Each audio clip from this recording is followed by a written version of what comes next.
C'est l'heure du décrypte éco sur Ecofin Télévision. Bienvenue à toutes et à tous dans ce magazine consacré au décryptage de l'actualité économique et même politique vue de votre rédaction.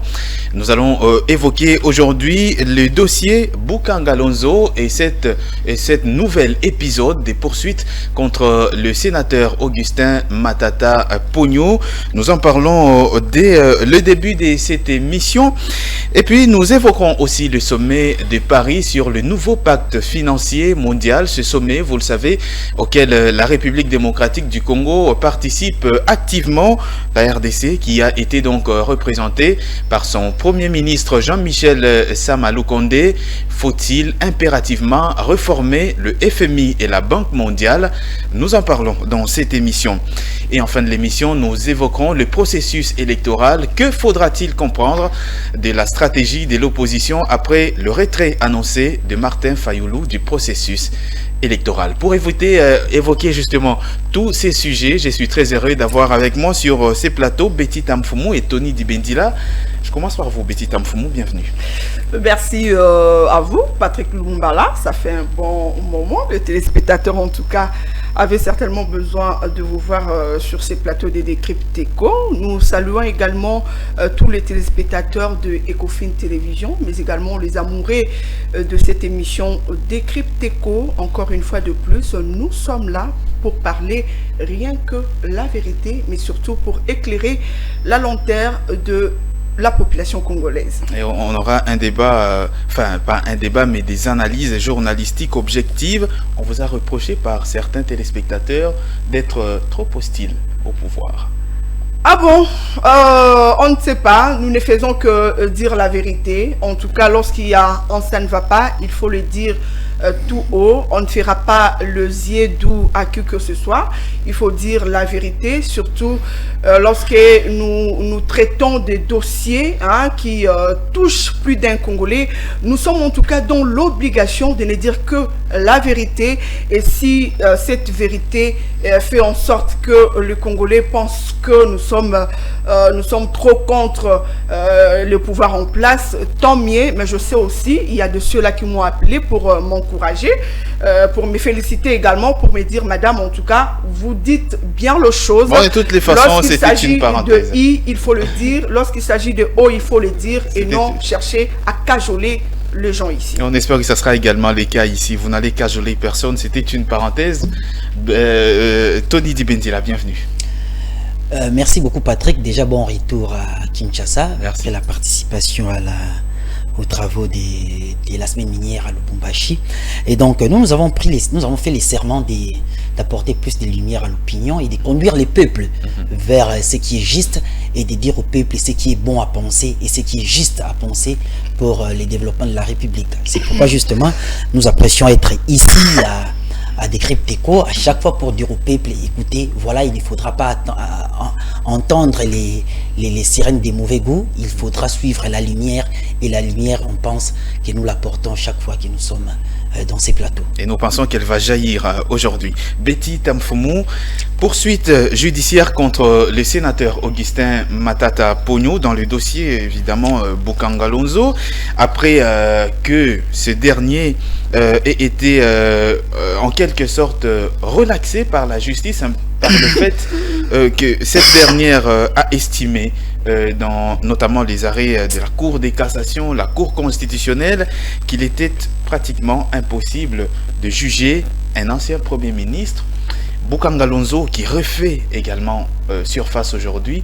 Doit-on parler aujourd'hui des poursuites judiciaires à caractère politique tout simplement pour museler celui qui se réclame aujourd'hui être un candidat sérieux à la présidentielle? Patrick Lumbala, vous savez, ça il faut le dire, en tout cas les autorités africaines n'ont pas la culture de rendre compte. C'est le cas également de Matata Ponyo, le sénateur Matata Ponyo. Comment va-t-il rendre compte alors qu'il n'est plus aux affaires? Il n'est plus aux affaires, justement, il a eu à gérer. C'est parce qu'il a eu à gérer, voilà pourquoi on vous donne de moyens.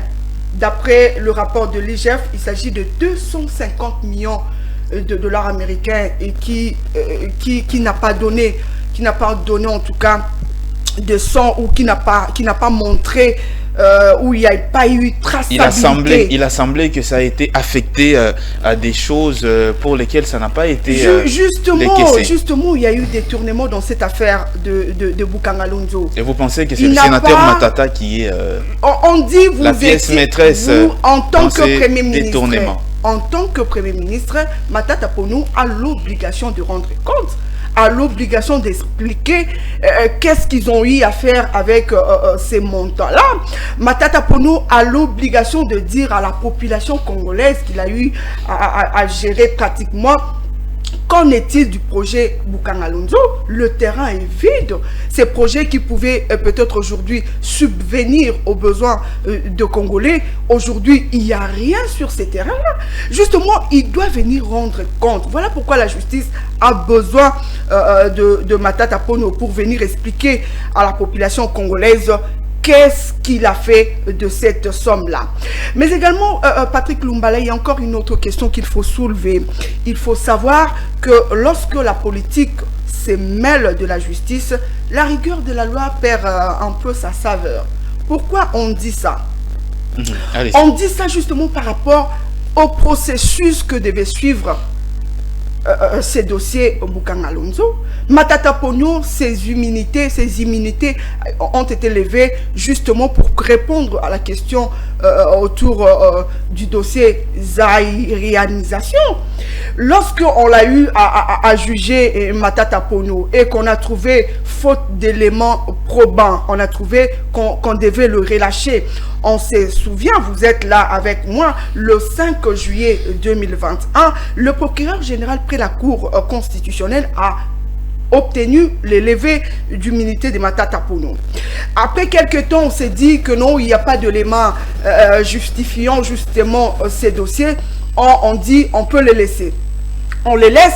En principe, Matata Ponyo devait retourner au niveau du Sénat pour continuer son travail et demander cette fois-là, la Cour constitutionnelle bien sûr, devait en principe demander à nouveau le lever d'immunité de Matata Ponyo, chose qui n'a pas été faite, Patrick Lumbala. Mais comment se fait-il que ces immunités soient recouvrées de façon automatique alors que c'est lui qui a levé ces immunités, c'est le Sénat bien entendu avec l'ensemble de la plénière. On se souvient, comment se fait-il que les immunités soient remises de manière automatique sans que le président du Sénat soit au courant? On se souvient de ce dossier Bukanga Lonzo, puisque cette fois-ci, il s'agit bel et bien de ce dossier Bukanga Lonzo. La plénière avait refusé de lever les immunités de Matata Ponyo concernant ces dossiers. On est allé dans les dossiers zaïrianisation. On se souvient comment est-ce que ces immunités ont été levées, combien est-ce que le président du Sénat a eu à livrer Matata Ponyo. C'était justement à l'absence de livrer Matata Ponyo. En l'absence justement de cette plénière-là qui a eu. Ça veut dire que le président du Sénat a livré un sénateur. Voilà, il a eu. Alors qu'il est censé les protéger. Lorsque la justice réclame un sénateur, il ne pouvait que le livrer. Peut-être c'est un terme qui paraît un peu trop lourd, mais il ne pouvait que le mettre à la disposition de la justice pour que ces derniers puissent répondre justement aux griefs qui lui ont été reprochés. Pour le dossier zaïrianisation, le président du Sénat l'a fait en l'absence justement du plénière. On se souvient encore que la plénière était catégorique, avait refusé justement dans le dossier Bukanga Lonzo. On les traite, on les juge pour un dossier sur la zaïrianisation. Par manque d'éléments, on le relâche. Il fallait en principe qu'il rentre au Sénat. Le président du Sénat a eu à faire tous ces manœuvres pour que Matata Ponyo ne rentre pas au Sénat. Aujourd'hui, on soulève la question de Bukanga Lonzo.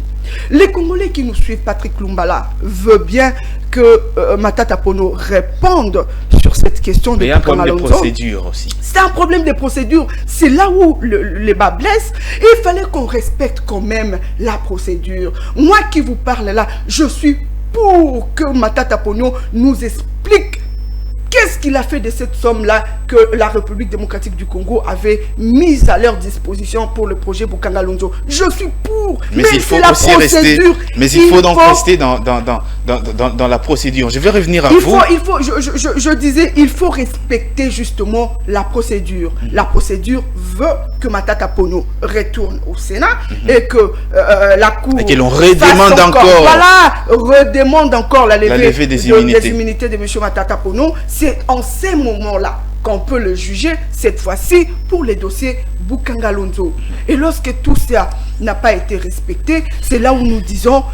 Lorsque la politique, c'est là où ça laisse entendre que la politique est derrière tout ça. Sinon, même le président du Sénat, l'homme intelligent qu'il est, Ebahati Lukwebo, devait en principe respecter la procédure. Lorsqu'il s'entête à ne pas respecter la procédure, finalement on s'est dit, il y a quelque chose derrière tout ça. Il y a quelque chose... On demande tout simplement au président du Sénat, mais également à la République démocratique du Congo, s'il faut même que le présent Premier ministre puisse intervenir.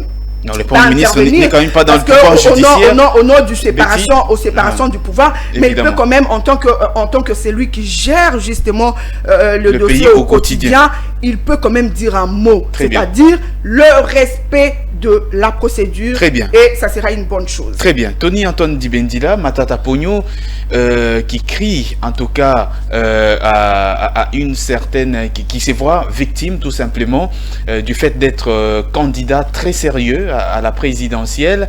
Le président du Sénat, après justement la demande du procureur, qui dit catégoriquement que les immunités des Matata n'ont jamais été recouvrées. Vous pouvez en faire tout ce que vous voulez. Quel est votre analyse? Moi, concernant cette question, cette affaire dite Bukanga Lonzo, j'aime en tout cas réfléchir autour avec peu d'émotion. Si nous étions dans un pays quand même crédible, je crois qu'on n'allait plus discuter sur cette affaire, on allait creuser davantage. Quels sont les faits? Matata Ponyo fut Premier ministre en République démocratique du Congo. Il a mené plusieurs projets, dont celui du parc agro-industriel de Bukanga Lonzo. Plus de 200 millions de dollars investis par le gouvernement congolais. Pour quel résultat? Qui sont ces Congolais qui peuvent venir ici et nous dire qu'ils ont bénéficié du maïs produit par les parcs agro-industriels de Bukanga Lonzo? Mais d'où viennent les soupçons? Les soupçons viennent après les rapports de l'inspection générale des finances. Et bien c'est depuis le début 2021 que Matata Ponyo est indexé. Le Sénat était obligé de mettre à disposition l'ancien Premier ministre qui est devenu sénateur. Vous savez, dans des pays réfléchis, on ne va pas tourner autour du pot comme on le fait aujourd'hui.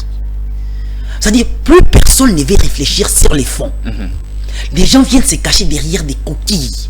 Des procédures qui ne servent à rien. Et l'incompétence de certaines juridictions. Non. C'est-à-dire, vous êtes en face...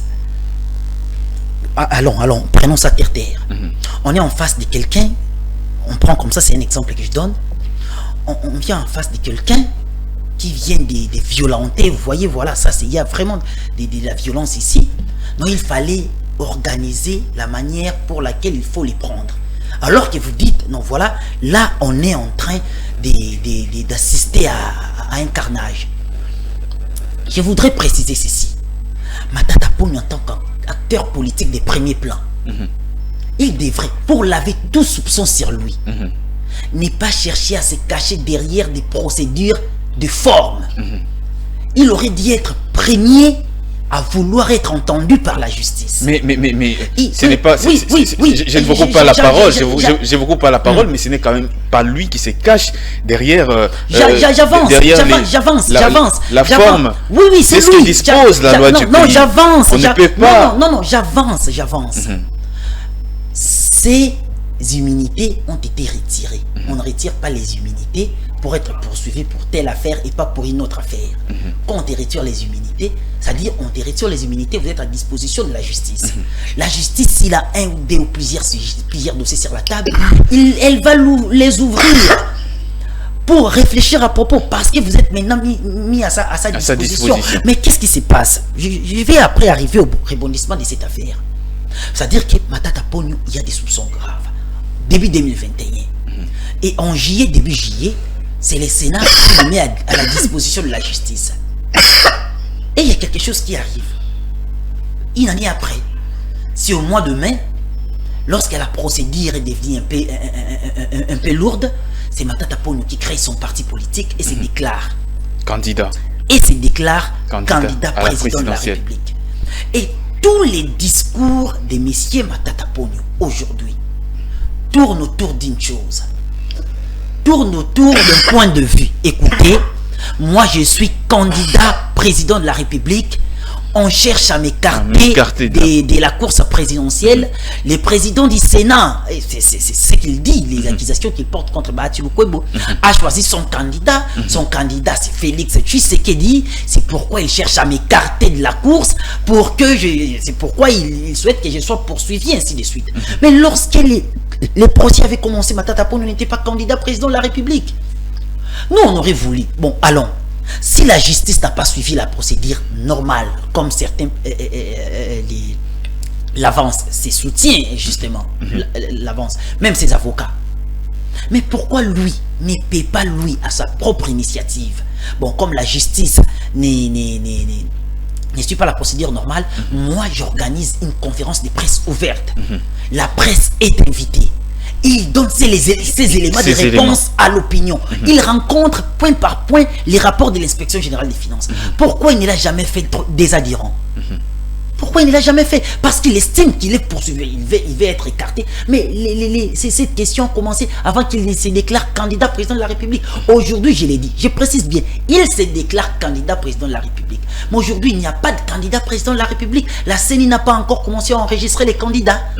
Lui se déclare candidat et moi aussi je peux me déclarer candidat. Candidat déclaré. Il y a une nuance. Moi aussi je peux me déclarer candidat président de la République. Mais cela ne fait pas de moi de facto candidat président de la République. C'est à la CENI de dire voilà, celui-ci est candidat ou celui-là ne l'est pas. Mais quand on se déclare candidat de président de la République, il n'y a aucun statut qui se protège parce qu'on est candidat. Mais aujourd'hui, tous les discours de messieurs Matata Ponyo tourne autour du fait qu'il est candidat déclaré à la présidentielle. Il ne rencontre jamais les accusations portées contre lui. Quelles sont les accusations vous pensez qu'il utilise le fait là d'être candidat déclaré à la présidentielle pour se protéger? Justement, je vais te dire, c'est un pour alerter notamment la communauté internationale. Je vais dire ceci. C'est aussi qui qualifie d'être victime. Pourquoi il n'avait pas attendu qu'il soit lavé de tout soupçon pour se déclarer candidat président de la République? Pourquoi il n'avait pas attendu qu'il ne soit lavé de tout soupçon? Aujourd'hui, il est soupçonné d'être derrière les fiascos du parc agro-industriel Bukangalonzo, qui avait pour objet, entre autres, rendre Kinshasa autosuffisant en termes des questions alimentaires. Mais tout le monde crie aujourd'hui, la ville se meurt. Les gens meurent de faim. Mais il y a de l'argent investi par l'État congolais. Et aujourd'hui, on ne sait pas où est parti cet argent. Il n'y a pas longtemps, l'ancien premier ministre Ilunga Ilunkamba est allé en pompe avec une très grande délégation à Bukangalonzo. Mais c'était catastrophique. Les gens sont rentrés la gorge coupée. Des matériels abandonnés, les engrais abandonnés, certains moteurs des tracteurs. Est-ce que ces parcs avaient déjà produit des maïs? Non, sont actuellement utilisés pour des bacs de certains dignitaires. C'est un parc abandonné, l'État a investi et on ne peut pas savoir qui a fait quoi. Venons à cette histoire du rebondissement. Mais on veut indexer les présidents du Sénat, Bahati Lukwebo. Mais le président Bahati Lukwebo, qu'est-ce qu'il a fait? Matata Ponyo. Mais il est censé protéger les sénateurs. Non, allons, avançons. Devant la Patrick, je vais répondre. Ponyo est à la disposition de la justice. J'arrive sur cette question du rebondissement. Mais il y a eu une commission.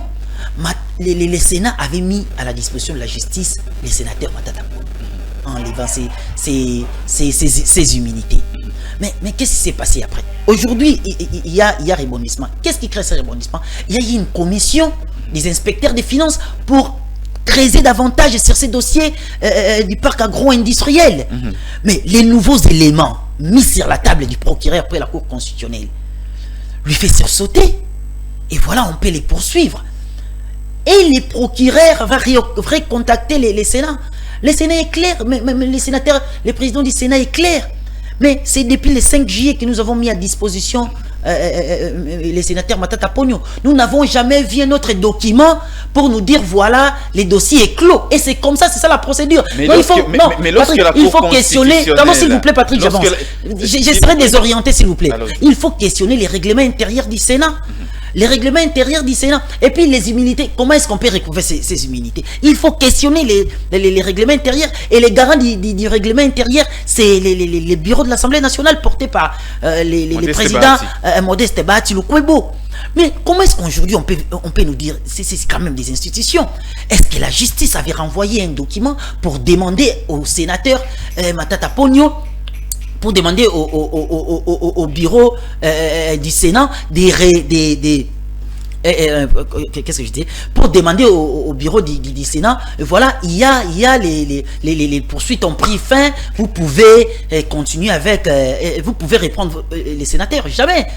Alors que le Sénat a été saisi la première fois. Mais si les poursuites avaient pris fin, si les dossiers étaient clos, la justice allait saisir de nouveau le Sénat. Mais Matata le sénateur Bahati Lukwebo n'a fait que dire ce qui est vrai. Mais écoutez la sortie médiatique de l'ancien Premier ministre. Qu'est-ce qu'il a dit? Non, voilà, Bahati Lukwebo viole la Constitution. Moi, je ne sais pas quelle disposition constitutionnelle Bahati Lukwebo a violé. Les procureurs près la Cour constitutionnelle violent la Constitution. Ils portent plainte contre les présidents, les procureurs près la Cour constitutionnelle. Ils portent plainte contre Bahati Lukwebo. Non, cela prouve tout simplement qu'il se sent blessé. C'est au niveau, par exemple, la Cour de cassation rend son arrêt. Et puis la Cour constitutionnelle rend également son arrêt qui clairement dit qu'on ne peut pas juger. Mais est-ce que le Sénat a été saisi? Non, est-ce que le Sénat. Non, mais est-ce que le Sénat. Non, la question est claire. Non, la question. C'est pas automatique, ce n'est pas du Saint-Esprit quand même. Ça veut dire aussi quelque part qu'il y a eu de la mauvaise volonté dans les chefs des présidents de ces institutions. Non, notamment la Cour constitutionnelle. J'ai dit ceci. De cassation et du Sénat. Non. C'est à la justice de saisir à nouveau le Sénat pour dire écoutez, c'était la justice qui avait saisi le Sénat et ça devait aller comme ça. Mais comment cette justice non, alors c'est justement c'est ces débats là autour du pot que je refuse de m'immiscer. Moi, ma première préoccupation et ma grande préoccupation éthique oblige. Les sénateurs Matata Pogno devaient répondre des actes qui lui sont des actes qu'on lui acquise, en fait, des actes qu'on lui reproche. Donc voilà, il devait répondre de ces actes. Mais jusqu'aujourd'hui, bon, on dit, bon voilà, allons suivant vos logiques là. La procédure n'était pas normale. Allez, on va tout clore, c'est fini, on arrête, les dossiers est fermé, la République continue. Mais quel sera le message lancé aux actuels gouvernants et à ceux qui ont géré hier et ceux qui vont gérer dans le futur? Quel sera le message? Donc finalement, parce qu'on est en train d'oublier, que quelque part dans notre constitution, il est dit que nul n'était au-dessus de la loi. Et si aujourd'hui, au nom d'une mauvaise procédure, selon les racontards de certains, suivant une mauvaise procédure, donc qu'on ferme les dossiers, c'est fini, on abandonne. Quel sera le message? Donc à ce moment-là, on dira qu'il y a des individus, et bien évidemment, qui sont au-dessus de la loi. Alors laissez-moi alors vous poser ma question. Laissez-moi alors vous poser ma question. Moi, je voudrais ici souligner une chose.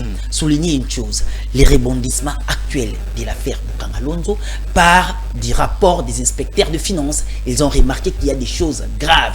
Et la Cour constitutionnelle est revenue à la charge. Les procureurs a saisi les Sénats. Et donc moi aujourd'hui, à la place de Matata Pogno, moi je me considère comme innocent. Je vais aller affronter la justice. J'affronte la justice. On parle du fond de la question. Parce que jusqu'à là, Bukangalonzo est là.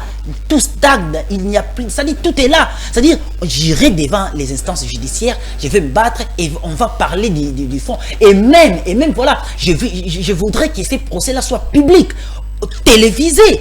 Comme ça, tout le monde va suivre de près. Il va porter ses arguments et la République aussi va apporter les siens, et nous allons voir dans la confrontation de ces points de vue-là qui va l'emporter. Si Matata Ponyo est clean, eh bien il sera lavé par la justice. Mais jusqu'aujourd'hui, nul ne sait où est allé les 200 millions investis par l'État congolais. Petit Amfoumou veut également prendre la parole, mais avant de lui donner la parole, je vous pose cette question. Pour vous, il faut à tout prix poursuivre Matata Ponyo au-delà du fait, malgré que la justice en dispose autrement, malgré que la justice du pays, les lois, l'arsenal juridique du pays veut qu'on ne juge pas un ancien Premier ministre. Il faut à tout prix le juger. Non, ce n'est pas vrai. Si c'était le cas, les procureurs, si c'était le cas qu'un ancien Premier ministre ne peut pas juger, les procureurs de la République, qui est mieux placé pour nous enseigner cette question-là, n'allaient pas saisir le Sénat pour chercher là, vous maltraitez la Constitution. Pour chercher à ce que les Sénats mettent à disposition, c'est pas de parole, s'il vous plaît, pour que les Sénats mettent à sa disposition les sénateurs. Matata Ponyo, si la Cour constitutionnelle, pardon, les procureurs de la Cour constitutionnelle avaient saisi le Sénat, donc il y a possibilité de poursuivre un ancien Premier ministre. Ça, c'est de 1. De 2, ma préoccupation, ce n'est pas coûte que coûte que Matata Ponyo soit poursuivi. Non, ça, ce n'est pas ma préoccupation. Ma préoccupation est que coûte, les dossiers Bukangalonzo soient éclaircis, que la vérité éclate enfin. Mais la vérité, vous pensez qu'elle passe seulement par Matata? Elle passe seulement par Matata? Non, mais plusieurs personnes ont été entendues. Les sénateurs ont été... Il y a certains sénateurs qui ont été entendus sur ces dossiers. Il y a certains partenaires du gouvernement pour le procès et Bukangalonzo qui ont été entendus. Mais jusque-là, il n'y a que Matata Ponyo qui n'est pas entendu. On veut l'entendre et moi je voudrais que la vérité éclate. Je vais revenir à vous. Petit Amfoumou, je le disais bien tantôt avec Tony Dibendila, vous pensez que la vérité aujourd'hui dans le dossier Bukangalonzo, vous l'avez même relevé au début de l'émission, est-ce qu'elle passe seulement par la personne de Matata Ponyo, alors qu'on sait qu'il y a plusieurs partis qui ont pris part à l'exécution et même au fiasco de ce projet de Bukangalonzo? Tony vient d'ailleurs de le soulever. Il y a eu des gens qui ont déjà été devant la justice, qui ont donné leur version de fait. Il ne reste que Matata Ponyo d'éclairer justement cette justice par rapport à cette question. Chose qu'aujourd'hui, monsieur Matata, pas que monsieur Matata ne veut pas, mais que le loi ou notre, je ne sais pas si c'est la Constitution ou quoi, est en train de les protéger. Vous savez, Matata Ponyo, avant de partir, ils ont eu justement à faire de choses à leur juste valeur, c'est-à-dire ils ont taillé les lois sur mesure, en sorte que un Premier ministre ne peut pas répondre devant la juridiction, devant la justice, ni le Premier ministre, ni le président de la République. L'idéal serait quoi, Patrick Lumbala? Justement, l'idéal serait qu'on commence d'abord par revoir ces points-là, cette disposition, afin d'interpeller justement Matata Ponyo. Aussi longtemps qu'on n'a pas encore eu à revoir cette disposition, Matata Ponyo est encore dans ses droits, c'est-à-dire il est encore couvert. Aujourd'hui, la Cour constitutionnelle, voilà pourquoi nous disons qu'il y a un problème de procédure. Patrick Lumbala. Hier, cette Cour constitutionnelle qui s'est déclarée incompétente pour juger justement Matata Ponyo, aujourd'hui, il veut revenir pour nous dire que non, il peut juger Matata Ponyo. Alors qu'on sait aussi que les arrêts de la Cour constitutionnelle sont... Personne ne peut y revenir. On ne peut pas revenir sur cette décision. Voilà pourquoi nous disons qu'il y a un problème sur la procédure. Nous, en tant que Congolais, nous voulons bien que Matata Ponyo réponde justement par rapport à cet argent, à cette somme que la République a mis à sa disposition. Mais la procédure, vous savez Patrick, le respect de la procédure fait également la force d'une justice. Voilà pourquoi dans ces dossiers, ça donne l'impression comme si les politiques sont derrière ces dossiers, comme si la politique s'en mêle. Voilà pourquoi nous disons, ça réduit, hein. Ça réduit en tout cas le pouvoir même de notre justice. Qu'on respecte la procédure, Matata Ponyo ne fera pas tête ou ne discutera pas, ne refusera pas pour aller répondre aux questions de la justice. Qu'on ne vienne pas nous dire ici au nom de l'éthique. L'éthique veut aussi que lorsque Matata Ponyo, ses immunités ont été levées pour un tel dossier, lisez bien le règlement d'ordre intérieur du Sénat. Voilà pourquoi les sénateurs sont contre ces dossiers de Bukangalonzo.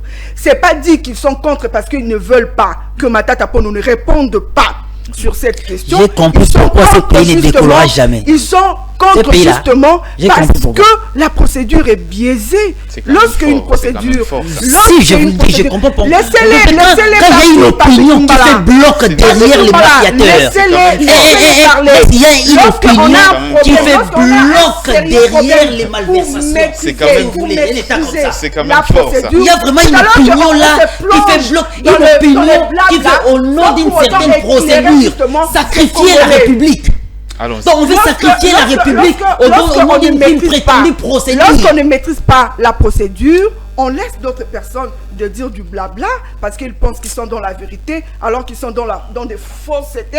Ils veulent faire croire aux Congolais qui nous suivent. Vous savez, Ecofin, c'est une chaîne respectueuse et une chaîne qui est très suivie. Moi, en tout cas, je veux bien que l'on dise aux Congolais que la procédure est biaisée. Nous sommes tous pour que Matata Ponyo réponde. Et si aujourd'hui, il peut même être arrêté à cause de ce dossier-là, ou si aujourd'hui, il peut même se voir qu'on le prend de ses biens justement pour remettre l'argent du contribuable congolais. Aller jusque-là, c'est quand même c'est quand même trop fort. On va avancer. Lorsqu'aujourd'hui, il sera jugé et que tous les condamnés disaient que non, Matata Ponyo est pour quelque chose dans ces dossiers. Patrick Lumbala, il doit quand même remettre l'argent du contribuable congolais. Cette population qui aujourd'hui croupit dans la misère à cause de ce qu'il a fait l'autre fois, il doit quand même remettre cet argent-là. Mais nous voulons que la procédure soit respectée. La procédure veut que Matata Ponyo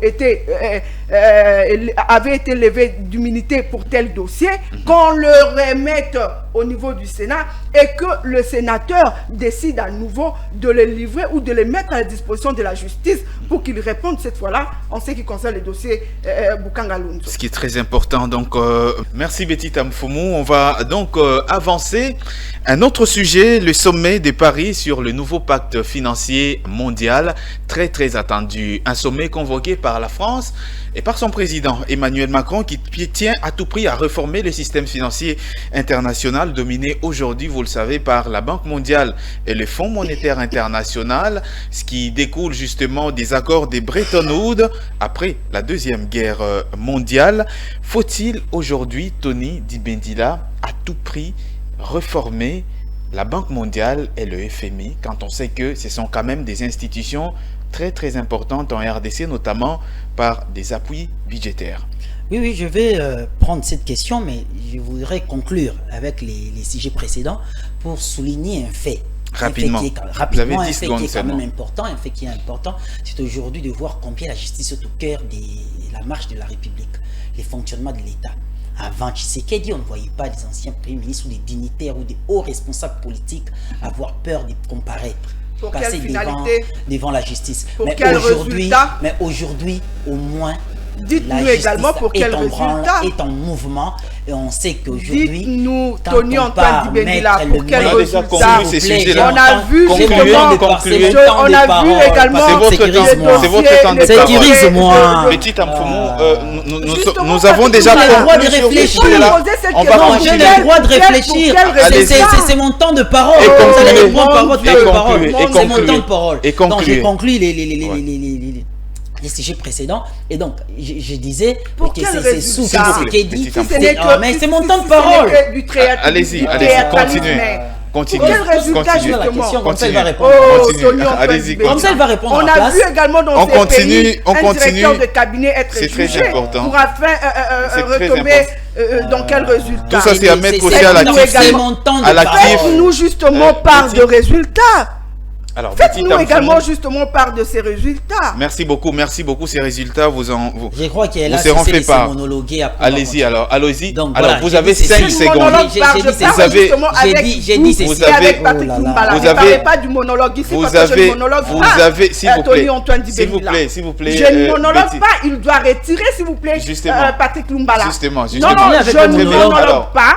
Je suis en train de parler justement. C'est mon temps de parole. Est-ce que je peux avancer? Je peux continuer? n'avez pas de réponse par rapport à une question, par rapport à une préoccupation de votre collaborateur, ne dites pas que je suis en train de vous arrache à vous deux. Je vous arrache. Justement, c'est parce que vous n'avez pas de réponse à cette question. Voilà pourquoi vous parlez de monologuer. Merci Betty Est-ce que je Tampoumou. peux répondre? Attendez, c'est parce qu'il n'a pas de réponse exacte par rapport à cette question. Voilà pourquoi il parle de monologation. Je ne monologue pas. Merci. Vous devez éclaircir justement cette partie. Vous ne monologuez pas. Alors, à vous deux, à vous, j'en vais, bien sûr. C'est mon temps de parole. Vous avez toujours la parole. Je vais vous la remettre. Alors, à vous deux, nous avons l'obligation et les devoirs de donner à nos téléspectateurs un débat ordonné et dans toute la discipline possible. Justement, ça fera énormément plaisir. Je n'interviens qu'en plein. Alors, vous avez justement. J'interviens parce que c'est mon temps de parole. Voilà, vous avez justement 5 secondes pour conclure ces sujets-là. Oui, nous avons déjà fini. Je disais qu'aujourd'hui, c'est un grand plaisir pour moi et pour le peuple congolais de Sou Tshisekedi, des hauts responsables politiques ont maintenant peur de la justice. Ce qui n'était pas le cas avant l'arrivée du président Tshisekedi au pouvoir. Je tenais à le souligner. Bravo, mais nous avons vécu dans cette ville, retombée. nous avons vécu dans ces pays et nous savons comment est-ce que ça fonctionne. Donc aujourd'hui, en tout cas, j'encourage la justice à continuer à faire très bien. À faire Venons-en son travail. maintenant. Bon, maintenant pour le sommet. Faut-il aujourd'hui à tout prix réformer la Banque mondiale et le FMI? De parler sur le nouveau pacte financier mondial. D'abord, ces nouveaux pactes, moi je tente de dire que c'est une forme d'escroquerie intellectuelle. Escroquerie intellectuelle. Justement, je crois que c'est une escroquerie intellectuelle. Vous savez, si aujourd'hui on parle de la crise climatique, parce que cette question de pacte financier table sur les surendettements de certains États, mais aussi sur les changements climatiques, la crise climatique mondiale actuelle. Mais qui sont les auteurs de cette crise climatique? Mais c'est justement ces États-là qui ont participé à la révolution industrielle il y a cela plus de 200 ans. Ce sont principalement les pays occidentaux. On prend la Russie aujourd'hui et la Chine. Ce sont des gros pollueurs de l'humanité, les pollueurs mondiales. Mais moi, je me dis aujourd'hui, les pollueurs sont connus.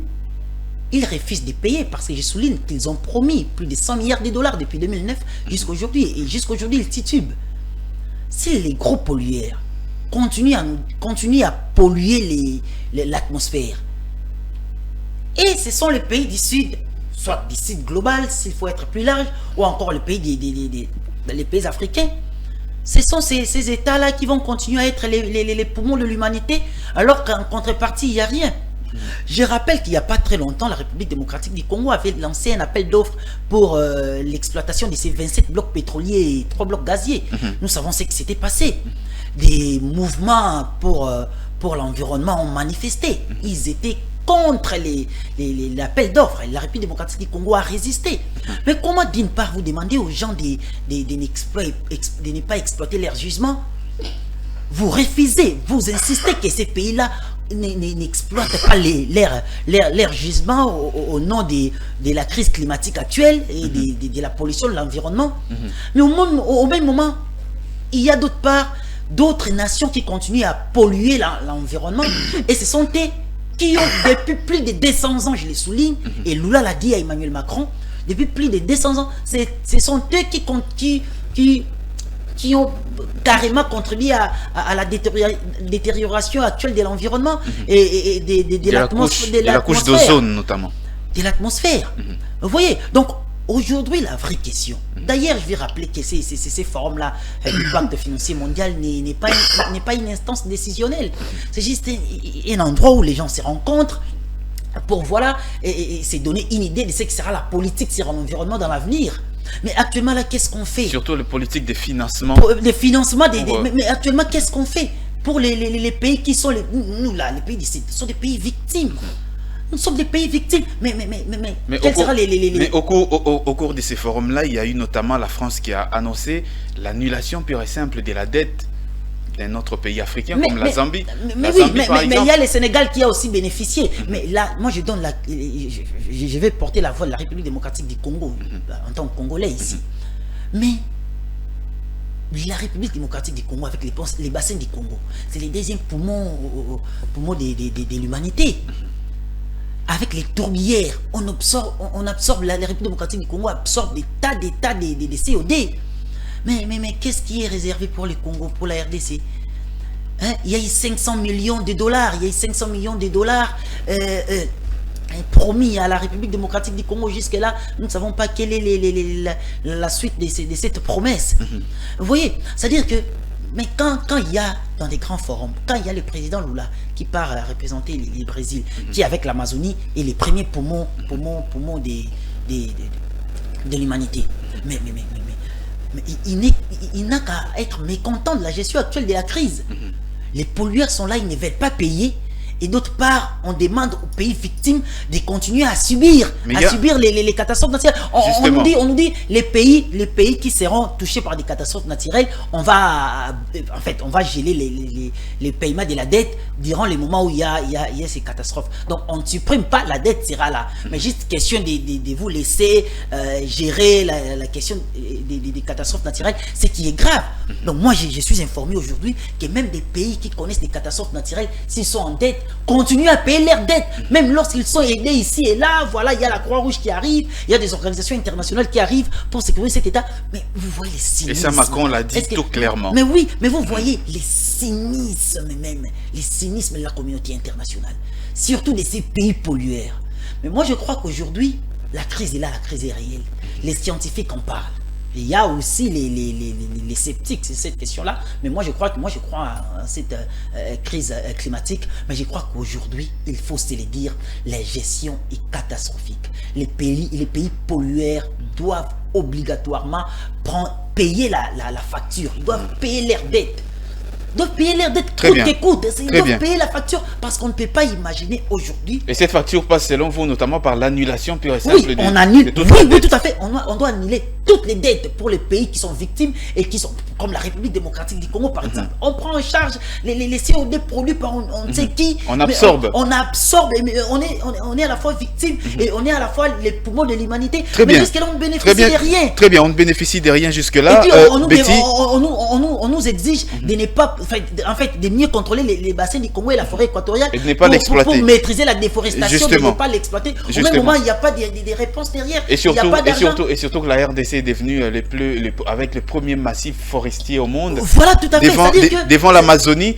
C'est compliqué, c'est vraiment compliqué cette histoire-là avec notre tournière ici. Sinon, s'il continue comme ça, nous allons exploiter parce qu'il y a le peuple qui a faim. On est aux côtés, c'est-à-dire il y a des bois à côté, il y a des histoires à côté. Il faut coûte que coûte, les pays pollueurs payent leurs factures, payent leurs dettes. Très bien. Voilà. Très bien, ils doivent justement payer leurs dettes. J'en viens à vous, Betty Tamfumu, sur justement ce nouveau pacte financier mondial. Tony Dibentila vient de le soulever ici, que ceux qui polluent l'environnement doivent payer. Et la RDC, qui est victime, a également été à plusieurs fois victime des promesses non tenues. On a remarqué une absence, en tout cas très très remarquable, du président Tshisekedi, qui a préféré envoyer le premier ministre Sama Lukonde. Est-ce que cela dénote aussi de l'exaspération de la RDC en cette question-là de financement pour lutter contre les changements climatiques? Le président Tshisekedi savait que ça allait finir que par des promesses. D'ailleurs, c'était un sommet de plus de promesses. Un sommet de plus. De plus de promesses en tout cas. Aujourd'hui, nous sommes obligés de continuer à subir en plein fouet les conséquences d'un changement climatique auquel nous n'avons pas contribué. Vous savez, Patrick Lumbala, ils ont l'obligation de sortir de moyens conséquents pour pallier à cette situation désastreuse. Mais on se rend compte aujourd'hui que de promesses, hormis le 100 milliards de dollars promis en 2019, Macron parle d'une promesse concrète de 40 millions, je crois, de dollars américains en faveur de tous ces pays qui croupissent ou qui subissent justement ces réchauffements climatiques. Les pays du Sud, je pense avant d'annuler, ou puisqu'ils ont eu à annuler la dette de la Zambie et autres, nous disons bravo, mais nous disons c'est maintenant qu'il fallait que les autorités africaines s'élèvent pour obliger en tout cas à ces pays-là la revisitation des intérêts, des taux de quoi, des dettes, parce que on peut aujourd'hui les taux d'intérêt des dettes, donc. Voilà, on peut aujourd'hui annuler, mais demain vous serez obligé encore de s'endetter parce que vous devez faire face justement à cette situation de réchauffement climatique. Mais à quel intérêt? Des intérêts sont un peu plus élevés que ces pays-là riches exigent justement aux pays pauvres. On se croirait ou on se disait que cette fois-ci, peut-être qu'ils mettront à la disposition de pays qui subissent ces 100 milliards promis l'autre fois, mais on s'est bien rendu compte qu'en tout cas ces 100 milliards promis pour le réchauffement climatique ne sera pas mis à la disposition de nos pays aussitôt, même pas demain, parce que dans ces sommets, Emmanuel Macron, le président français, a essayé un peu de frôler sans pour autant parler de manière concrète, quand est-ce qu'ils mettront cet argent-là à la disposition de pays qui subissent. Voilà pourquoi aujourd'hui on ne peut pas en tout cas s'étonner. On ne peut pas s'étonner que le partenariat pour une transition énergétique juste ne marche pas. Justement parce que ces pays-là qui polluent ne sont pas prêts à subir ou à accepter de répondre ou de se mettre au même diapason ça veut dire que ceux qui sont en train de faire. Ça veut dire que le sommet de Paris, c'est de la poudre aux yeux, tout simplement. C'est de la poudre aux yeux. Voilà pourquoi le président Tshisekedi n'a pas voulu partir. Voilà pourquoi il a délégué le Premier ministre, parce qu'il savait qu'il n'y aurait rien de concret. C'est maintenant, Patrick Lumbala, que nos pays africains doivent s'élever pour voir ou revoir un peu les choses. Comment faire pour faire face justement à cette situation. Tony Antoine Dibendila venait de le soulever ici. Nous avons notre bassin qui répond justement, qui est notre bassin le bassin du Congo, qui est le deuxième poumon de l'humanité. Nous avons également des forêts qui, l'autre fois, nous a parlé de 27 blocs pétroliers et 3 gaziers qui tardent peut-être aujourd'hui à être exploité justement parce que il faut également répondre pour le réchauffement climatique. Il faut essayer de balancer un peu pour être important dans cette situation, mais nous pensons que c'est le moment. C'est le moment, bien que le ministre des Hydrocarbures l'a dit, c'était déjà mis à la disposition des acheteurs ou de ceux-là qui peuvent bien louer. Donc nous attendons à ce qu'il y ait de répercussions de ce que le ministre des Hydrocarbures a mis en face de tous ceux-là qui veulent bien exploiter nos blocs pétroliers. Mais également pour ça, il y a Madame Miyamor qui l'a dit à l'Assemblée Générale de l'ONU. Il a dit, d'ailleurs je me joins à sa voix pour dire, il réclamait elle, puisque c'est une femme, elle réclamait justement la création d'un fonds mondial d'atténuation du réchauffement climatique abondé à hauteur de 500 milliards de dollars américains. Ça encore, moi je me dirais, ça risquerait de rester que dans sa tête, puisque le 100 milliards, si le 100 milliards tarde à venir, et quand sera-t-il de 500 milliards de dollars américains, qui est à peu près dans le 650 millions d'euros. Donc aujourd'hui, 650 milliards, voilà, millions d'euros. Je me dis en tout cas, elle a peut-être de bonnes idées que les autorités africaines peuvent également épouser, mais il faut des fois être réaliste. C'est maintenant que les autorités africaines doivent se mettre autour d'une table, voir comment justement punir ces géants-là qui aujourd'hui continuent à polluer, et aujourd'hui nous également nous subissons les effets climatiques. Patrick Lumbala, maintenant nous sommes pendant la saison sèche, mais après cette période, nous subissons ou nous faisons face à la chaleur qui de fois on s'est dit, mais ça c'est quoi ça? Non seulement la chaleur, à des inondations voilà. Dans donc, la capitale. Tout ça là, ce sont les effets du réchauffement climatique auxquels nos autorités doivent y faire face aujourd'hui. Et s'épancher justement. Tony Dibendila, le sommet de Paris sur le nouveau pacte financier mondial, tout le monde en tout cas est d'accord que le FMI et la Banque mondiale ont échoué, mais ne pensez-vous pas aussi que l'échec, c'est aussi les pays africains. Le problème, c'est aussi les pays africains. Parce qu'on doit se rappeler, par exemple, pour le cas de la République démocratique du Congo, il y a eu l'initiative pays pauvres très endettés où la dette a été complètement effacée.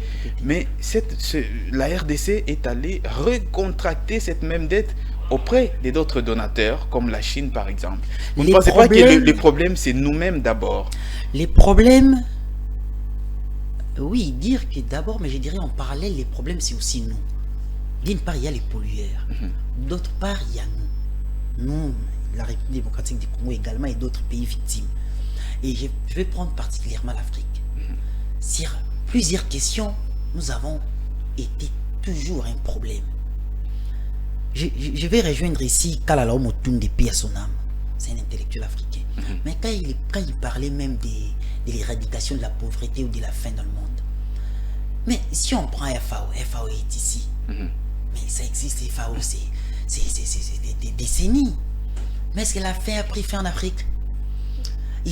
On parle des institutions de Bretton Woods, on parle du FMI, on parle de la Banque mondiale, qui ont aussi comme objectif lutter contre la pauvreté. Le FMI est là, le Fonds monétaire international, la Banque mondiale est là. Depuis qu'ils ont commencé à lutter contre la pauvreté. Mais la pauvreté a pris fin en Afrique. Nous-mêmes les Africains, qu'est-ce que nous faisons pour ces fléaux? Et l'échec est patent, tout simplement. Je vous dis, mais qu'est-ce que nous faisons pour ces fléaux? Donc je voudrais faire ces parallélismes pour dire que nous devons prendre les choses en main. Regardez ce qui est bon pour nous. Ce qui est vrai, il y a de plus en plus une opinion pour les sites globales qui aujourd'hui veulent être indépendants et dont nous les Africains nous appartenons aussi. Mais nous devons être vraiment, c'est-à-dire rigoureux envers nous-mêmes. Nos propositions, ce que nous mettons sur la table, ce que nous voulons pour nous-mêmes. C'est pourquoi je voudrais justement épingler cette histoire de la pauvreté ou de la faim. Pensez-vous vraiment qu'aujourd'hui, s'il faut réellement lutter contre la crise, mais moi j'ai l'impression que cette crise-là est aujourd'hui utilisée comme une arme. On veut l'utiliser pour une arme, pour retarder les progrès d'autres pays. Parce que si vous dites, bon, voilà, nous allons faire des contreparties, on accepte, nous on va continuer à faire ce que nous allons faire, entre-temps on va se battre, parce que en ces moments précis, moi je vous dis, ces différents sommets, c'est pour endormir d'autres. En Occident, les Occidentaux sont en train de se préparer. Il y a les avions non pollueurs qui sont en train d'être qui sont en essai. Il y a des véhicules électriques qui ne vont pas polluer l'environnement. Il y a d'ailleurs, il y a des plans. La France a un plan pour sortir des énergies fossiles. Il y a l'Allemagne qui a un plan pour sortir des énergies fossiles. Les Américains ont commencé il y a longtemps les essais. Je crois bien Las Vegas, c'est une ville sans véhicules qui fonctionnent avec de l'énergie fossile. Tiré des combustibles des moteurs combustibles et tout, de l'énergie fossile. C'est-à-dire qu'ils sont en train de se préparer. Ils sont en train de migrer vers les industries, vers les moyens de locomotion, les moyens de locomotion verts. Afin de faire face particulièrement mais ils sont là à cette situation. Dans l'avenir. Et nous, ils sont en train de nous endormir. Ils sont en train de nous endormir. Nous, on va continuer à attendre qu'ils nous donnent. Ils ne donneront rien. Ils vont promettre. Et on va faire face un jour à une situation. Et on comprend donc aujourd'hui que le problème, c'est eux, c'est les pays du Nord. On va un jour faire face à un problème. Et ils auront résolu le problème des migrations vers les énergies renouvelables. Ils auront résolu les problèmes des migrations vers les énergies qui ne polluent pas. Et nous, on aura des véhicules là avec des énergies combustibles. Et maintenant, à ce moment-là, ils nous diront, bon, on accepte que vous ayez ces véhicules-là, mais on va réduire peut-être ce que nous devons donner à l'époque. Parce qu'aujourd'hui, nous, on n'utilise plus des véhicules ou des avions avec les énergies combustibles. Merci Tony. Oui, voilà, en quelque sorte. En fait, d'une part, eux se préparent déjà à sortir des... Très bien, on a compris. Donc. Mais nous autres, on est en train de... Ils sont en train de nous endormir. Ils sont en train de nous endormir avec des forums là, des forums pour moi qui ne servent à rien. Donc on doit regarder les choses en face et prendre des décisions courageuses qui vont aider nos pays à aller de l'avant et à se développer. Très bien. Et tenir compte aussi de la crise climatique. Très bien. Nous sommes arrivés à la fin de l'émission. Pratiquement, donc à la fin de l'émission, on va glisser un mot sur notre dernier sujet, sur le processus électoral en République démocratique du Congo. Que doit-on retenir aujourd'hui, Betty Tamfumu, de la stratégie de l'opposition après le retrait de, de Martin Fayoulou du processus électoral, tout simplement. Allez-y. En fait, Patrick Lumbala, ce ne sont que de jeux échappatoires. Moi, je vois en tout cas derrière ces refus-là, M. Fayoulou chercherait peut-être un dialogue politique parce que il s'est vu déjà que en 2023 c'est déjà au mois de décembre, bientôt là, il s'est dit peut-être sur le plan financier, il ne sera pas prêt à affronter ces élections. Voilà pourquoi il fuit en avance. Mais fuir en avance, il fallait peut-être c'est des arguments que tout le monde donne, mais personne n'est allé vérifier dans la poche de M. Fayoulou pour voir qu'il n'y en a pas. Un refus qu'il devait faire peut-être pour lui, hein, sur le plan, parce que lui, s'il prétendait être candidat à la présidentielle, il a embarqué tout le monde. Il fallait peut-être qu'il le fasse pour lui. Et il a embarqué tout le monde. Les autres, sans pour autant le consulter au préalable. Ça, également, c'est un point qu'il faut épingler. Très bien. Martin Fayoulou qui prend une décision de telle envergure sans pour autant consulter les autres au préalable. Vous savez, à un certain moment de la vie, lorsque vous dirigez de grandes personnes, avant de prendre une décision quelconque, il faut toujours les consulter, il faut toujours les aviser au préalable avant de faire une sortie, médiatique qui aujourd'hui a déjà des conséquences dont nous voyons des départs et nous osons croire que les départs seront limités, des frustrations et des frustrations. Nous espérons que ça sera limité. Nous d'ailleurs qui disons Maman Marie qui serait peut-être pour elle la toute première fois de postuler puisque on l'avait présentée comme étant candidate aux législatures qui viendront. La dame, Maman Marie. Puisqu'elle est dans SID, lorsque le président Fayoulou dit on ne postule pas, donc même cette dame-là ne va pas postuler. En tout cas, il fallait peut-être qu'il réfléchisse. Tony Antoine Dibendila, Martin Fayoulou qui décide de s'écarter tout simplement du processus électoral, manque d'argent ou stratégie politique pour parvenir à ses fins, ça veut dire soit le dialogue, soit l'audit tout simplement comme il le demande du fichier électoral. La décision de M. Martin Fayoulou, pour moi, une définition. C'est une erreur stratégique grave et monumentale. L'UDPS a expérimenté cette erreur-là. En 2006, bien que les raisons qui ont poussé l'UDPS à ne pas prendre part au processus électoral en 2006 étaient valables, parce qu'aujourd'hui déjà, on commence à remettre en cause la constitution qui est considérée comme une constitution des belligérants. Mais en 2011, l'UDPS était obligée de prendre part au processus électoral avec la même constitution qu'elle avait réquisée. Donc, je voudrais dire que l'Union pour la démocratie l'a rappelé en 2018, lorsqu'il y a eu l'histoire de la machine à voter. Ils ont Très dit, bien. Que ça soit en fait sans ou avec la machine à voter, on ira aux élections parce qu'on ne va pas plus refaire la même erreur commise en 2006. C'est ce qui se passe aujourd'hui. Quand on se retire du processus, on se marginalise. Aujourd'hui, ce n'est pas que moi qui l'ai dit. Et puis cette décision-là n'est pas cohérente parce qu'il a demandé à ses candidats d'aller voter et d'aller s'enrôler. C'est assez probable, les électeurs d'aller voler, d'aller s'enrôler. Il a demandé à ses cadres d'aller s'enrôler. Alors que Kabila de l'autre côté, il restait cohérent. Il a dit, bon voilà, ne partez pas parce qu'on ne va pas prendre part à ces processus. Lui, ces gens partent s'enrôler.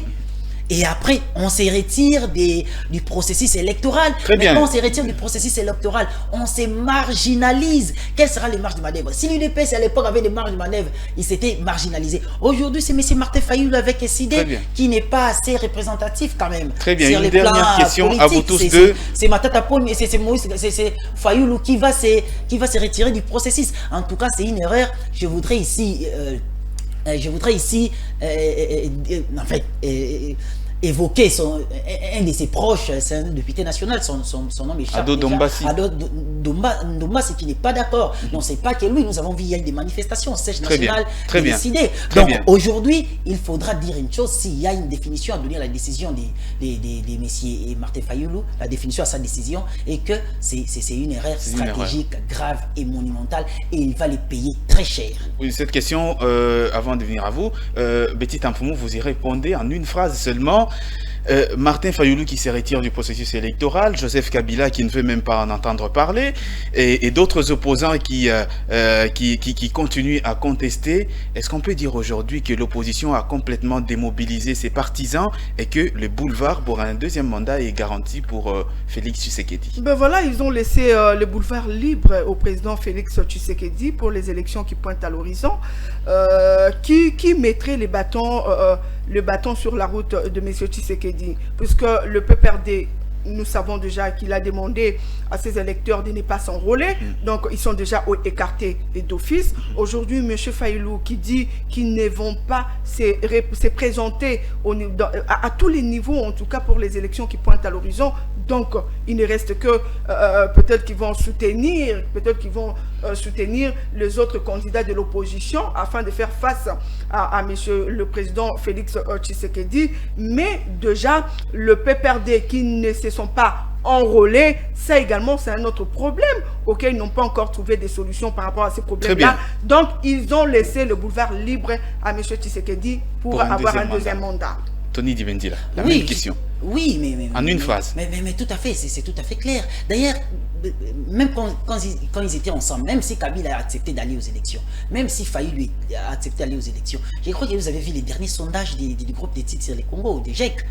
Tshisekedi, c'est-à-dire, il est présenté comme les favoris. Donc, s'ils désertent, ils partent, ils disent, voilà, nous n'allons pas gagner, ainsi de suite. Une fuite en avance, selon vous? C'est une fuite en avance, tout à fait. Tshisekedi est parti favori, et ce n'est pas moi qui l'ai dit, ce sont des sondages sérieux. Et aujourd'hui, s'ils veulent précipiter les choses, tant mieux qu'ils acceptent la gouvernance Tshisekedi pour un deuxième mandat. Merci beaucoup, Tony Dibendila. Il ne faut pas également oublier qu'ils peuvent se mettre derrière un autre candidat, et ça risque de faire mal à M.